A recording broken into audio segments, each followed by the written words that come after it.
You say yes, even when you want to scream no. You smile, even when your stomach turns. You nod politely while someone disrespects you in front of others. You shrink yourself just to make others feel comfortable. And people call you nice.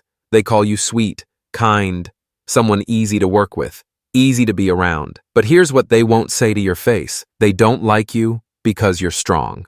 They like you because you're easy to control. They like you because you'll never say no, because you never push back, because you let things slide. What they call nice is just convenient obedience dressed in compliments. Let's be honest.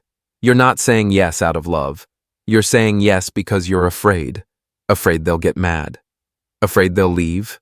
Afraid you'll be seen as difficult. Afraid you'll lose your place in the group. So instead of protecting your truth, you betray it with a smile. And the worst part?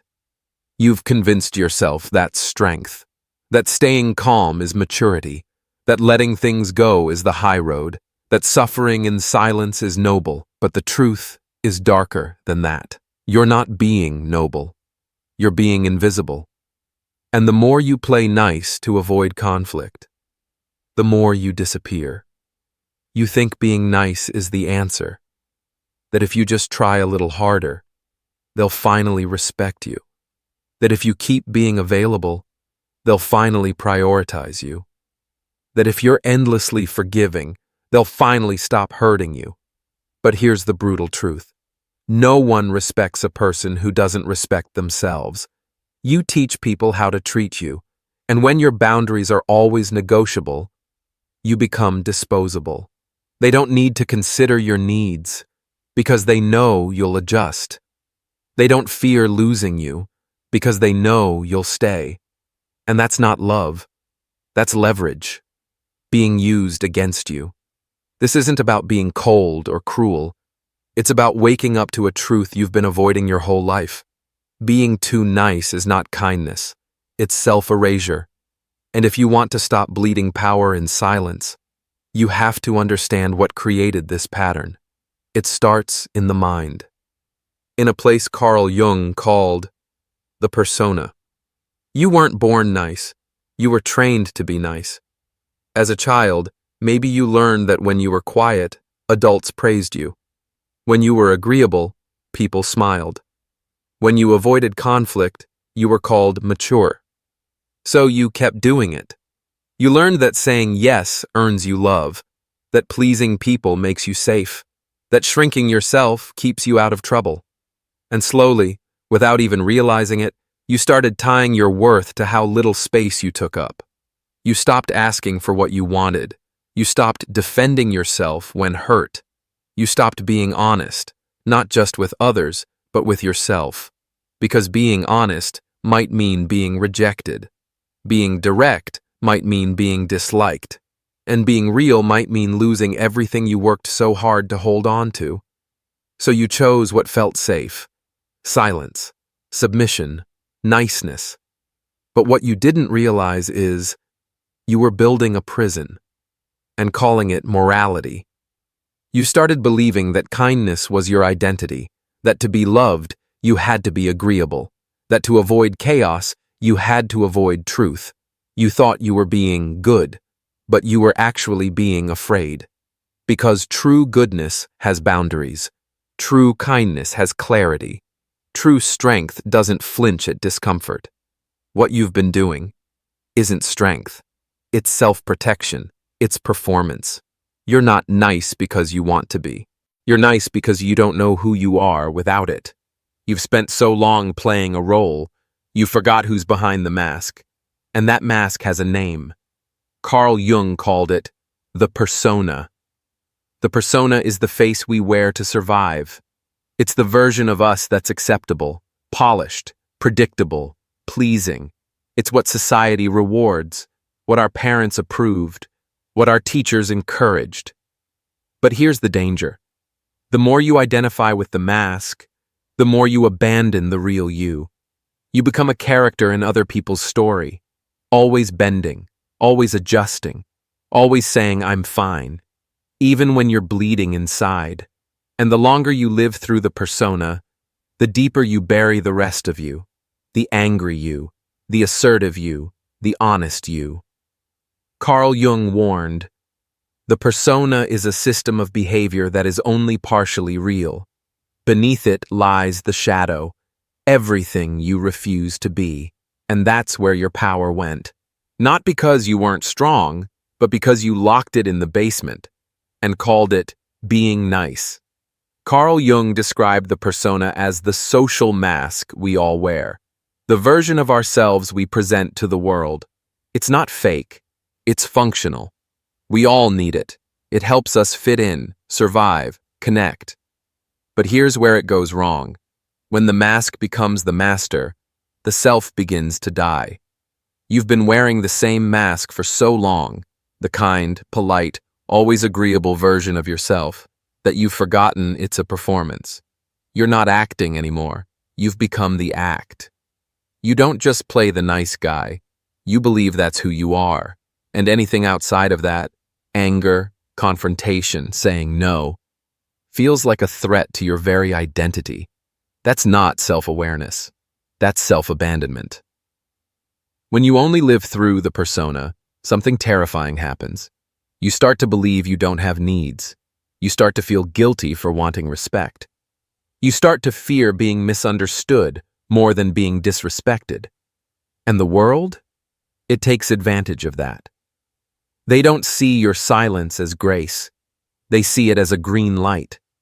They don't see your tolerance as wisdom. They see it as weakness. And over time, the people around you, your friends, coworkers, partners, start expecting you to never break character. Because your persona isn't just a mask anymore. It's become a contract. A silent agreement that says, "I'll keep pleasing you if you keep accepting me." But you didn't read the fine print. Because that contract, it cost you your authenticity. It cost you your power. It cost you your shadow. The shadow is everything you refuse to be, but still are. It's your anger, your ambition, your assertiveness, your ability to say, "This is what I want." Your ability to say, "No, that's not okay." Your ability to take up space. But you've buried all of that in the name of being nice. You've labeled it as rude, toxic, selfish. But in truth, it was your power, and you gave it away. You didn't destroy your shadow, you just disowned it. And the longer you live without it, the more you become soft, where you should be solid, silent where you should be sovereign, liked where you should be respected. Because when the persona becomes your only face, you're not a person anymore. You're a projection. And projections don't change the world. They get used by it. The shadow is not the enemy. It's not evil. It's not broken. It's honest. It holds the parts of you that got rejected, not because they were wrong, but because they were inconvenient. Your anger made people uncomfortable. Your boundaries made people feel rejected. Your ambition threatened others' mediocrity. Your intensity didn't fit the polite mold. So instead of integrating those parts, you exiled them. You buried them deep under layers of smiles and apologies. But here's the twist. What you've been hiding is exactly what you need to stop being invisible. The shadow holds your voice, your edge, your clarity, your strength. The things you think make you bad are the very things that would make you undeniable. Ever wonder why people talk over you? Why they don't take your no seriously? Why your boundaries get ignored? It's because your energy has no weight, no gravity, no consequence. You can say the right words, but if they don't come from a place of wholeness, people feel the emptiness behind them. It's like trying to hold back a flood with paper walls. You can't just speak powerfully. You have to become someone who knows they deserve power. And that only happens when your shadow is present. Not in rage, not in violence, but in embodied truth. Because the person who has made peace with their anger, the person who knows what they want and says it without apology, the person who can walk away without guilt, That person walks into every room with presence, not loud, but undeniable. Niccolo Machiavelli would have never told you to be nice. He didn't believe in appeasing the mob. He believed in clarity, power, strategy. And here's what he would tell you if he saw how often you give away your power just to avoid tension. The man who is too concerned with being loved becomes a slave to those who pretend to love him. Sound familiar? That's what the nice guy becomes. A slave to perception, a hostage to approval, a servant to politeness. Machiavelli didn't say, be cruel. He said, use cruelty wisely and only when necessary. That doesn't mean being abusive. It means reclaiming your edges. It means letting people feel when they've crossed the line, without you having to scream to prove it. You don't need to be feared. You just need to stop begging to be liked. Because once you do, your shadow will stop being your enemy and start becoming your shield. Think back to a moment where someone crossed a line, but you said nothing. Maybe they made a joke at your expense. Maybe they embarrassed you in front of others. Maybe they dismissed your idea, your boundary, your pain, like it was nothing. You felt it in your body. That jolt, that sting, that wave of heat in your chest. You knew something was wrong, but instead of saying it, you smiled, you laughed along, you nodded like it didn't matter. And then, when you were alone, you replayed it in your head, over and over. What you should have said, what you wish you had done, how they got away with it. That moment, right there, was your shadow trying to rise. But you buried it. Again. Because being nice felt safer than being real. Not peace, not respect. Just that familiar bitter taste of resentment, the flavor of self-abandonment. You didn't lose control of the situation. You gave it away. Because you've been conditioned to believe, if I speak up, I'm difficult. If I walk away, I'm selfish. If I get angry, I'm the problem. But that belief was installed by people who benefit from your silence, by systems that reward compliance over clarity, by families that called obedience love, by bosses who call exploitation teamwork. It's not morality, it's programming. Your shadow is still there, waiting, watching, unimpressed with your excuses. It hasn't left you. It's just been locked behind a door labeled too much, too intense, too honest, too real. But it's not too much. It's just too uncomfortable for the version of you that's been living through fear. So here's the invitation. Don't try to destroy the shadow. Don't suppress it. Integrate it. Let it inform your boundaries. Let it fuel your presence. Let it stand beside your kindness as your spine. Because without it, you're just soft. But with it, you're still kind, but unbreakable. Let's start simple. Think about the last time you said yes, but your whole body was screaming no. Maybe it was a favor you didn't have energy for, a date you didn't want to go on, a task you weren't responsible for, a boundary you didn't want to bend, but you bent it anyway. You smiled. You agreed. You made it easy for them. But the moment you walked away, you felt it. That familiar, quiet rage. The one that sounds like, why do I always do this? Why can't I just say no? What's wrong with me? Nothing's wrong with you, but something is out of alignment. You're not choosing yes from power. You're choosing it from fear. Here's a tool to change that. Every time you feel pressured to say yes, you pause and hold up an invisible mirror. You ask yourself, who benefits if I say yes right now? Who suffers if I do? Is this agreement mutual or just expected? This is the no mirror. It's not about immediately refusing everything.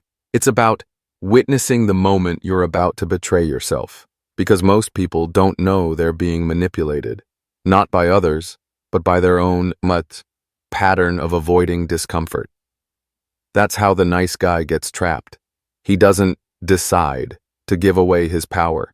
He just fails to pause long enough to notice it leaving. Here's the real shift. When you start using the no mirror, you realize how many times you've been saying yes out of guilt, not alignment. You begin to catch yourself in the act. Saying, "I'll help," when you don't have time. Saying, "I don't mind," when you absolutely do. Saying, "sure," when what you mean is, "hell no." And every time you catch it, you gain clarity. And with that clarity, you gain power. Because power doesn't start with grand speeches or confrontation. It starts in micro moments. A pause, a breath, a sentence that sounds like, "That doesn't work for me. I'm not available for that. No thanks. No apologies. No explanations. No overcompensating. Just presence. Just truth. Just you. No longer hiding behind nice." Let's be honest. Resentment is just suppressed truth. It's all the yes you didn't mean. All the smiles you faked. All the emotional debts you never agreed to, but keep paying. The nice guy doesn't snap because he's weak. He snaps because he's silently keeping score. Every fake laugh, every forced favor, every time he said, "Don't worry about it," when deep down, he was absolutely worrying about it. So here's a truth Machiavelli would whisper to you. Power doesn't belong to the one who pleases. It belongs to the one who remembers. Remember what? Where you gave yourself away. At the top, write, "Who am I secretly angry at?" Now list them. No filters, no edits, no self-judgment. Your coworker who dumped their work on you. Your sibling who always borrows and never returns. Your partner who crosses boundaries, then calls you too sensitive. Next to each person, answer 2 questions. What did I agree to that I didn't want to? What was I afraid would happen if I said no? This is your resentment list, but it's really a map of your lost power. Because in every entry lies a buried no you never said, and behind that no is your authentic self, waiting to be reclaimed. When you look at your list, don't feel shame, feel awareness. You are not broken. You were just trained to survive by pleasing others. But the Machiavellian doesn't run from resentment. He studies it. Why? Because resentment shows you where you've been compromised. It shows you where your boundaries were ignored, not just by others, but by you. You begin to see patterns. You say yes when you fear abandonment. You tolerate things to keep the peace, but lose your own. You prioritize being liked over being respected. And here's the breakthrough. You don't have to fix your resentment. You just have to listen to it. Because resentment is feedback, and feedback is power, if you're brave enough to hear it. So next time you feel it rising, don't suppress it. Pause. Write it down. Ask what it's trying to protect in you, and let that be the beginning of reclaiming your power. Here's the bitter truth. Nice people believe that setting boundaries means explaining. But Machiavellians know. Power isn't declared. It's felt. Most people try to reclaim their space by over-explaining. "Hey, I just wanted to say I'm really sorry, but I can't do that right now. I hope that's okay. I still care about you. I just need some space, okay?" That's not a boundary. That's an invitation for negotiation. Real boundaries are not requests. They are rituals of presence. The Machiavellian doesn't say, "Don't treat me like this." He shows up differently, and the world adjusts. Want to set a boundary without uttering a single word? Change your rhythm. Don't reply instantly to messages that stress you. Show up 5 minutes later than usual, not as punishment, but as recalibration. When someone jokes at your expense, don't laugh. Just look. Let the silence sting. Start saying, "I'll get back to you," instead of, "Sure." These tiny actions, send a signal that says, I'm no longer here to please, I'm here to choose. Power doesn't always roar. Sometimes it whispers through micro-rituals that reclaim your autonomy, inch by inch. Once you begin this boundary ritual, you'll notice something strange. People who used to take advantage of you, they'll start pulling back. People who always expected a yes, they'll hesitate. And the ones who truly respect you, they'll stay, quietly adjusting to the new you. Because when you change how you move, you change what you attract. The boundary ritual is not about confrontation. It's about energetic clarity. It's you silently saying, you can no longer access me through guilt, fear, or obligation. And the beauty of it? No one can argue with your presence. No one can fight your rhythm. They either learn your new dance, or they leave the floor. And either way, you win. What if I told you, the world doesn't actually want you to be nice. It wants you to be predictable, easy to control, easy to guilt, easy to exploit. Niceness isn't kindness. It's compliance, sold as virtue. And somewhere deep down, you already knew this. You felt it every time you bent your own will to keep someone comfortable. You heard it in your head when you said yes while screaming no inside. You saw it in their eyes, the ones who took you for granted, the moment you made yourself smaller just to keep the peace. But peace is not the absence of conflict. It's the presence of power. And power doesn't come from domination. It comes from integration. Carl Jung said, until you make the unconscious conscious, it will direct your life, and you will call it fate. So, here's your reflection. What if your people-pleasing isn't who you are, but who you became, just to feel safe? And what if reclaiming your power doesn't mean becoming cruel, but becoming whole? You're not here to be agreeable. You're here to be authentic. If this episode made you uncomfortable, good. It means you're waking up. Drop a comment and tell us, what boundary will you set today? Without explaining. And if you're ready to go deeper into the shadows, subscribe. Because next week, we're not just going deeper.